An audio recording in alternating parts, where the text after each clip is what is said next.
চলতি বছরের ওয়েব দুনিয়ায় কারা সেরা হতে যাচ্ছেন তা জানার জন্য দর্শকের আগ্রহ যখন তুঙ্গে, ঠিক এমন সময় প্রকাশ হয়েছে মেরিল প্রথম আলো সমালোচক পুরস্কার 2025-এর ওয়েব সিরিজ বিভাগের মনোনয়ন তালিকা। এবারের পুরস্কারেও থাকছে 3টি জনপ্রিয় বিভাগ: সীমিত দৈর্ঘ্য কাহিনী চিত্র, চলচ্চিত্র, ওয়েব ফিল্ম এবং ওয়েব সিরিজ, যেখানে বিজয়ীরা হাতে তুলে নেবেন স্বীকৃতি। সেরা ওয়েব সিরিজের দৌড়ে জায়গা করে নিয়েছে গুলমোহর, বোহেমিয়ান ঘোড়া এবং মাই শেলফ অ্যালেন স্বপন 2। 3টি সিরিজই আলাদা ঘরানার গল্প নির্মাণ শৈলীর মাধ্যমে দর্শকের মন জয় করেছে। রহস্য, বাস্তবতা আর বিনোদনের মিশেলে এই কাজগুলো ওয়েব প্ল্যাটফর্মে নতুন মাত্রা যোগ করেছে।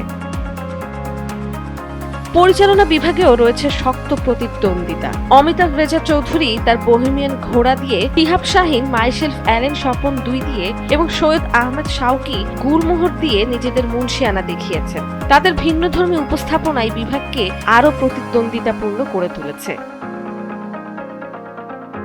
অভিনয় বিভাগেও রয়েছে তারকাদের দাপট। সেরা অভিনেত্রী হিসেবে মনোনয়ন পেয়েছেন জয়া আহসান, রাফিয়াত রশিদ মিথিলা এবং সাদিয়া আরমান। অন্যদিকে সেরা অভিনেতা বিভাগে আছেন আব্দুল্লাহ আল সেন্টু, নাসির উদ্দিন খান ও মোস্তাফিজুর নূর ইমরান। সব মিলিয়ে ফলাফল ঘোষণার আগেই উত্তেজনা যেন চূড়ান্ত পর্যায়ে পৌঁছে গেছে।